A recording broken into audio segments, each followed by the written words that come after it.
कुमार डब्बू जी, आप देख रहे हैं कार्यक्रम हेलो डब्बू जी फेसबुक लाइव। सभी को जन्माष्टमी की ढेर सारी शुभकामनाएं। पूरी दुनिया में जितने भी श्री कृष्ण भक्त हैं सभी को बहुत बहुत बधाइयां हो और प्रभु आपके जीवन में ढेर सारी खुशियां लेके आए। और चल रही ढेर सारी परेशानियां, चाहे वो प्यार की, तकरार की, व्यापार की और घर गृहस्थी से लेकर और नौकरी और व्यापार की जितनी भी परेशानियों से आप जूझ रहे, उन सभी से मुक्ति की चेष्टा हमेशा आपकी रहती है। उन सभी के लिए प्रार्थना और दुआएं कि कल्याण होता चला जाए। दोस्तों, जीवन में कहते हैं ना कि सच्चा प्यार बड़ी किस्मत से मिलता है। वे लोग बड़े बिरले और खुशनसीब होते हैं कि जिनको जीवन में ट्रू लव या सच्चा प्रेम मिलता है, और जिनको मिलता है तो बड़े धनी लोग वो होते हैं। कहते हैं ना, सच्चा प्यार भगवान की अर्चना के समान होता है और जिसमें कहीं भी मिलावट और स्वार्थ और किसी भी प्रकार का लालच ना हो। और ऐसा प्रेम जब कोई किसी करता है तो सीधे प्रभु चरणों में उसकी रेत पहुंचती है। जो लोग मक्कार, धोखेबाज, चालाक, मौकाप्रस्त और अपना उल्लू सीधा करने वाले और अपने ही गुणगान करने और अपने चक्कर में रहने वाले, कभी भगवान भला नहीं करते। वे लोग जो भी करके कमाते हैं, धोखाधड़ी, चालाकी, मक्कारी से, वो पिछले जन्मों के जो पुण्य होते हैं उनको वास्तविक कैश करते हैं। जो आपका एनर्जी लेवल होता है ना, बिल्कुल 1000 वाट के बल्ब की तरह होता है। वो चाहो तो उसको एक बार में फ्यूज कर लो, फिर कल के लिए कुछ बचता नहीं है। जीवन बड़ा अनमोल होता है ना, बिल्कुल हर एक चीज कोटे से मिलती है। भगवान देता ना लिमिटेड खाना, लिमिटेड पानी, लिमिटेड सांसें, लिमिटेड पैसा, लिमिटेड कपड़े, हर चीज लिमिटेड होता है। तो आप पूछेंगे वो कैसे होता है? ऐसे होता है। अगर आपका दुनिया में दाना पानी खत्म हो गया, लेकिन आयु अभी भी बची हुई है, तो क्या करता है? क्योंकि आप जब कर्म में ना तो आपके पानी लिखा है ना खाना लिखा है, लेकिन जीवन की सांसें लिखी है। तो भगवान आपको अस्पताल में, कुआं में डाल देता है। क्यों? ना पानी पी सकते हैं, ना खाना खा सकते हैं, और अपनी मृत्यु तक आप इंतजार करते हैं। भगवान कहते हैं ना, जो आप चलते हैं वो स्टेप भी कंट्रोल होते हैं। वो तय कर रखा है कि आपने कितने लाख कदम चलना है। जब आपका वो कोटा खत्म होता है तो पैरालाइज कर देता है, फिर उठा के ना घर में पटक देता है, लेटे रहो। उसी प्रकार भगवान, अगर आपको मीठा खाने का बहुत शौक है तो अब आपका कोटा खत्म हो गया तो शुगर कर देगा, बेटा खाओ। नमक और घी तेल खाने का बड़ा शौक है, वो भी लिमिटेड है, तो उठा के आपको हार्ट प्रॉब्लम, ब्लड प्रेशर कर दिया, खा बेटा कैसे खाएगा। उसी प्रकार हर जो कर्म है, ये जो आने वाला क्षण है, घूमना फिरना हो, चाहे कुछ भी हो, चाहे सोच हो, हर चीज लिमिटेड है इस दुनिया में। अब कहते भाई कपड़े, वो भी लिमिटेड होते हैं, जो वेस्ट करते हैं ना, तो उसमें क्या करता है ईश्वर? उसमें उठा के फिर आपको अस्पताल के बेड पे पटक देता, पहन बेटा। और वही जो चीजें हैं, जो खान पान जो वेस्ट करते ना, गए होटल में फेंक दिया, दावते में गए आधा का फेंक दिया, वो कर दिया, वो भी सब बेटा ऐसे ही है। तो कहते हैं ना, पानी वेस्ट करते हैं ना, मतलब नहाने से लेकर, खाने से लेकर, और कोई बहुत कोई उसका ऑथेंटिक वे है, सब करते जाए। रेगिस्तान में पटक देता, ऐसी जगह बूंद बूंद पानी, फिर एक ऐसी बीमारी देता, बेटा पानी मत पियो, खाना मत खाओ, मीठा मत खाओ। तो इसलिए जो हमको मिला है ना, उसको सिस्टमेटिक ढंग से ना उसको अप्लाई करना चाहिए। ढंग से खाओ, अपना ढंग से लाइफस्टाइल रखो, तो आपको देखे ना कभी किसी चीज की कमी नहीं पड़ेगी। पैसा भी लिमिटेड देता है। अगर आप पैसे को उड़ाते ही चले जाओगे ना, अरे करोड़ की गाड़ी ले ली, करोड़ का ये ले ली, फिर आखिरी में क्या होता है? बिल्कुल उसका हाल उसे ना विजय माला की तरह होता है, जो अरबों खरबोपति तो बन गया, लेकिन बस सोचा एक उस शेर की तरह होता है जिसको पिंजरे में बंद कर दिया। आजादी भी बेटा लिमिटेड, ले ले बेटा। तो कहने का मतलब है हर चीज सिस्टम से चलाओ। अगर आप सिस्टम से नहीं चलोगे ना, कुदरत के विरुद्ध चलोगे, तो कुदरत आपको ऐसा पटक के मारेगी ना, पानी भी नहीं मिलेगा। वो कहते तड़पते ही रह जाओगे, बस ग्लूकोज की ड्रिप लगी रहेगी, लटकी रहेगी। कर देता ना, एक्सीडेंट हुआ, टांग तोड़ दी, चल बेटा क्या चलेगा। एक्सीडेंट हुआ, सर फोड़ दिया, चल बेटा। एक्सीडेंट हुआ, हाथ तोड़ दिया, चल बेटा।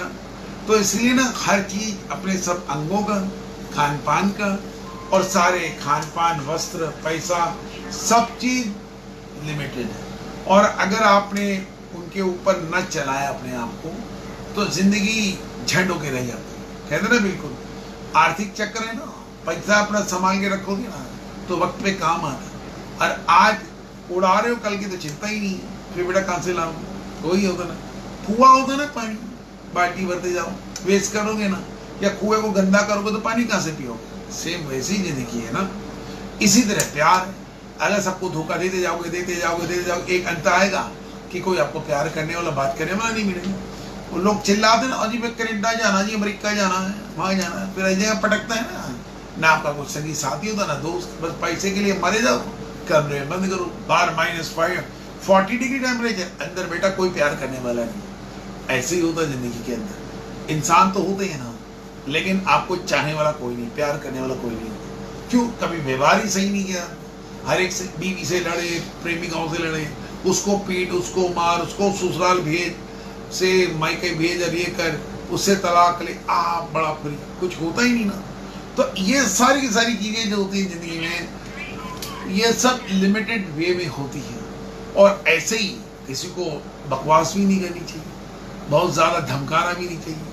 कहते हैं आप में जो आप अपनी भक्ति, शक्ति, अच्छे कर्म, पुण्य कर्मों से जो ऊर्जा इकट्ठा करते हैं ना, जैसे ऋषि मुनि होते हैं ना, अपना तप करके, यज्ञ करके होते हैं, और वो तपोबल अपने पास जब इकट्ठा हो जाता है, फिर उसका दुरुपयोग कैसे करते हैं ऋषि मुनि? वो ऐसे करते हैं कि कोई मांगने आ जाओ, ले जाओ, या फिर वो श्राप जब देते हैं ना, तो श्राप जब किसी को दिया जाता था, बहुत सारे तपोबल का नुकसान होता है। वो बातें तो सत्य हो जाती, हर इंसान के पास दुआ और श्राप देने की शक्ति होती है, लेकिन उसमें करंट कितना बैटरी के अंदर ये देखना होता है। आपके शरीर में ऊर्जा कितनी है उसको देने की, करने की। जैसे आप एक मुक्का वाला पावर चेकर होता है ना, उसमें मुक्का मारो, पता लगता कितनी पावर का घूसा है आपका। वो मेले जब लगते थे, उसके अंदर घूसा मारने वाली जो मशीन लगी होती थी, पता लगा कि 5 हॉर्स पावर, 6 हॉर्स पावर, 10 कितने किलो का घूसा है आपका। तो सेम आपकी पावर, कितना करंट आप में है और कितनी ऊर्जा आपने अर्जित की, और किसको कितना धमका सकते। रॉ मारा ना बिना बात, 1000 साल हट, वो वास्तव में आपकी एनर्जी तो खराब कर रहे हो आप। क्योंकि हर चीज तो तय है ना, शरीर में शक्ति भी तय है। अब उसको नाव चला रहे हो ना, चप्पू से चलाओगे तो किनारे पहुंचोगे, और लोहे के डंडे से नाव चलाओगे तो बेटा आधे भी नहीं पहुंचोगे। ये सिर्फ वही है। लोहे का डंडा क्या दादागिरी, लोहे का डंडा क्या गुंडागर्दी, लोहे का डंडा क्या है बस आतंकवाद। वो ज्यादा नहीं होता, जैसे आतंकवादियों की उम्र ज्यादा नहीं होती ना, कि अगर बना साल 2 साल में उसको टै बोलना है, पुलिस की गोली का शिकार होना ही होना है। चाहे कहीं दुनिया के अंदर कितना बड़ा कोई गुंडा बदमाश हो, उसको मरना तय है, थोड़े दिन का ही होता है। जैसे बरसाती मच्छर होता है ना, उसकी उम्र 12 घंटे होती है, उछला इधर टू टू, कान के पास किया टेंटे, काम खत्म।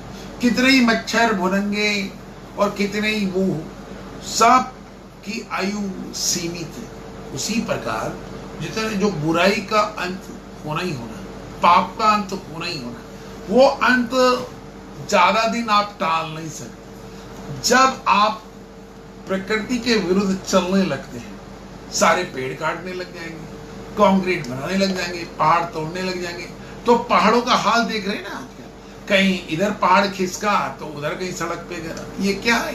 ये कुदरत से छेड़छाड़ तो है।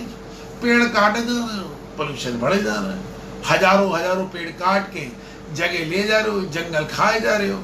शेर वगैरह बेचारे कहाँ जाए? आप गोली से उनको मार तो देते हो, लेकिन वो जाएंगे कहाँ? शहरों में ही तो आएंगे। कभी सुना था कि शेर जो है आपके कमरे में घुस गया या आपके आंगन में चला गया? तो ये सब पेड़ काटने, हरियाली खत्म करने और सारे जंगलों को उड़ाने का ही परिणाम। तो यही है ना, भगवान कृष्ण ने यही तो कहा कि जियो और जीने दो। कहना कि सामने वाले को ना अगर आप सम्मान दोगे ना तो आपको दुआएं दे। हमेशा ना एनर्जी कहां से आती है? लोगों की दुआओं और लोगों के आशीर्वाद से तो आती है। आप अपने बुजुर्ग के सामने हाथ जोड़े कि ताऊ जी प्रणाम, दादाजी प्रणाम, पिताजी प्रणाम, चाचा जी प्रणाम, तो ये ना बेटा कल्याण हो, खुश, तो वो आपका एनर्जी का सिक्का जमा है। सेविंग्स ट्रैक होता है आपका बॉडी लाइन में। क्या होता है, एक आपका डिवाइस होता है। जैसे आप मोबाइल की मेमोरी कार्ड में ना आप अपना डाटा एंटर करते हैं ना, कॉन्ट्रैक्ट मोबाइल खोलते हैं तो उसमें नंबर फीड करते हैं कि मेरे पास 1000 नंबर इकट्ठे हो गए। तो वास्तव में क्या है, 1000 आशीर्वाद इकट्ठे हो गए ना, तो आप पे आशीर्वाद की ताकत है ना। अमिताभ बच्चन जब कुली फिल्म में पुनीत ईश्वर से घायल हो गया तो पूरे देश में मंदिरों में लोगों ने दुआओं की लाइन लगा दी। परिणाम क्या हुआ, डॉक्टर ने कहा था बच ही नहीं सकता, 50% की उम्मीद, और आज तक जिंदा। ये क्या है, ये दुआओं का परिणाम। दुआएं लगती हैं, यमराज को भी मजबूर कर देती है वापस जाने के लिए। सत्यवान सावित्री का तो किस्सा सुना ही होगा ना आपने, कि सब प्राण ले जाने के बाद भी उनको प्राण वापस करने पड़े। कौन कहता है कि मरा हुआ आदमी जिंदा नहीं हो सकता? कौन कहता है संकटग्रस्त आदमी संकट से निकल नहीं सकता? लेकिन आप में सच्चाई की ताकत होनी चाहिए, सच्चाई की एनर्जी लेवल आपका हाई होना चाहिए, और दुआओं में शक्ति, और जवान में ना मिठास होनी चाहिए, और अंतर हृदय में सभी के लिए सम्मान हो। जिसके मन में द्वेष होता है ना दूसरों के लिए, वो कभी उनका भला होता ही नहीं। बस जो खार रखते हैं ना दूसरे के प्रति, सारा भाई भाई, अच्छा दो ही चीज, अच्छा हमारी जमीन हथियाली सारी, ओ यहाँ तो हमारा बाथरूम बन सकता था, इन्हें ये जमीन ले ली, ऐसे एक कमरा, जब बाप हमारे लिए 6 कमरे छोड़ गया था, 4 हड़प लिए। ओ माय गॉड, अब हड़पने वाले ने तो अपने कर्मों को ठोकर मारी, आप काहे को उसको गोली मारते? अब सुने हो ना खबरों में, भाई भाई ने खून किया, चल बेटा, बेटे ने बाप को गोली मारी, धड़ा, माँ को बेटे ने डंडा मारा, मार दिया। तो ये क्या है, ये सब पाप कर्मों के कर्म ही तो हैं। अगर आप इस तरह के कर्म करते चले जाओगे ना जिंदगी में, तो कहाँ सुख पाओगे? जमीन तो यही रहती है ना, जमीन साथ किसी के गई, आप जगह वहीं रहती है, बंदे लड़के मर जाते हैं। अब प्रॉपर्टी, खेतों पे, प्रॉपर्टियों पे 50 बंदे इधर, लट्ठा लट्ठी गोलियां थाए थाए, बस कितने मर गए? 10 मर गए, 20 थे वो जेल चले गए। प्रॉपर्टी का मजा लेने वाला कौन भाई? सब खत्म हो गए। तो इतिहास गवाह है ना, महाभारत हुई काहे के लिए?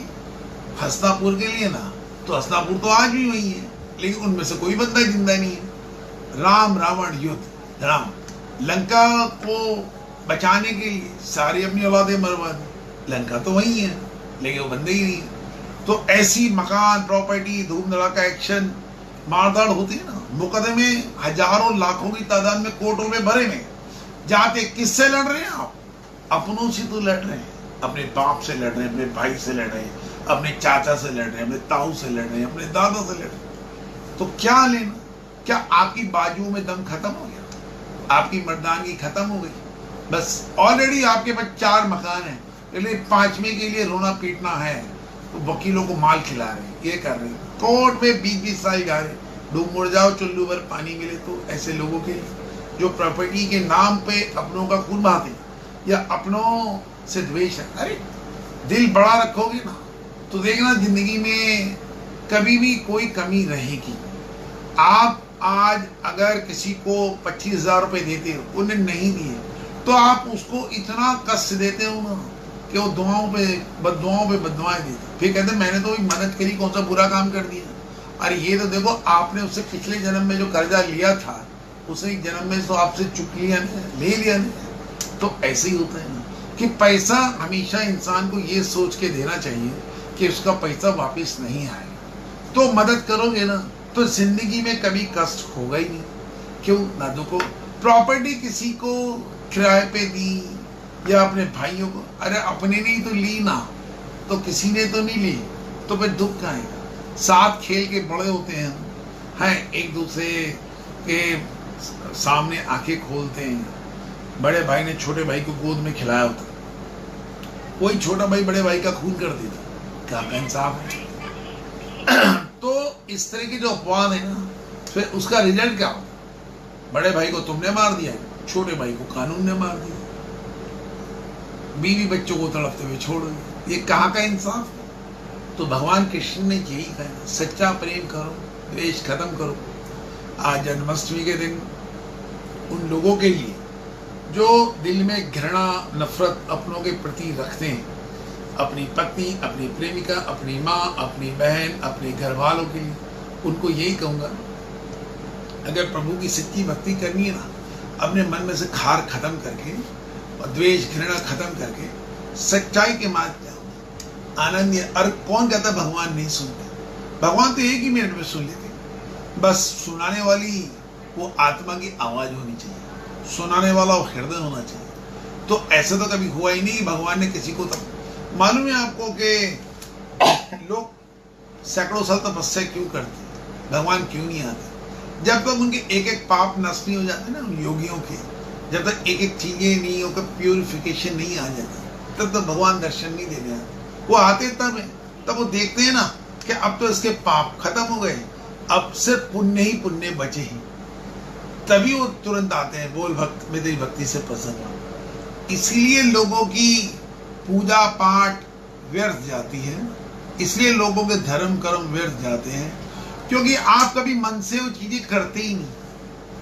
टल्ली बजा रहे ना, ओम जय जय, अरे भाई रामू वो मेरी बैग गाड़ी में रख दे, ओम जय जय, अरे वो कहाँ गई, जरा वो देना खाना तैयार, ओम जय जय। तो ये क्या भक्ति है? एक घरों में आम ये होता है, ये हर जगह यही चीजें हैं, चाहे महिला हो या पुरुष, सभी के लिए तो ये बात है। तो कहने का मतलब ये है कि अगर आपको सचमुच में अपना उद्धार चाहिए जिंदगी में, तो अपने मन को साफ करो, अपनी अंतरात्मा को शुद्ध करो। जब आपकी अंतरात्माएं शुद्ध, और आज के जमाने में क्या होता है कि कौन आदमी शुद्ध है? सारे पापी, 800 करोड़ के 800 करोड़ लोग पापी हैं, लेकिन वो पापी में कुछ बिरले भी हुए ना, कुछ अच्छे लोग भी होते ही है ना। अगर अच्छे लोग ना हो तो दुनिया कैसे चलती? कहते ना, एक पापी पूरे जहाज को डुबो देता है और एक पुण्य आत्मा पूरे नगर को बचा देता है। ऐसे ही तो होता है। दोस्तों, कैसा लगा कार्यक्रम बताइएगा जरूर। और भगवान श्री कृष्ण जन्माष्टमी पर बस प्रभु को सच्ची भक्ति यही है कि आप सबके लिए सदकर्म, सद्बुद्धि, सद्मार्ग और एक अच्छा संदेश सबको दें, और सच्चे मन से सभी को प्रेम रखें, सबके लिए दिल में से नफरत हटा दें। यही सच्ची भक्ति हो। खाली घंटे घड़ियाल हिलाने या लंबे लेट जाने से भक्ति नहीं होती। भगवान ऐसे लोगों से कभी पसंद नहीं होते। जब तक आपके अंतर्मन शुद्ध नहीं होंगे, दूसरों के प्रति आपकी अच्छी भावनाएं नहीं होंगी, तब तक आपकी भक्ति भी सार्थक नहीं होगी। अगर कोई सवाल है आपका तो सीधे मुझे कॉल लगाइए। नंबर मेरा 9810504116 या 9971493116 पर कॉल करके आप कोई भी सवाल कभी पूछ सकते हैं, या मेरे फेसबुक मैसेंजर में जाके आप मैसेज करें। कोई भी मैसेज करें तो उसका जवाब मैं जरूर दूंगा। और ज़्यादा वीडियो शेयर कीजिएगा ताकि आपके साथ साथ और लोगों का भी बना। आज के लिए इतना ही, कल फिर मिलते हैं 3 बजे। धन्यवाद, नमस्कार।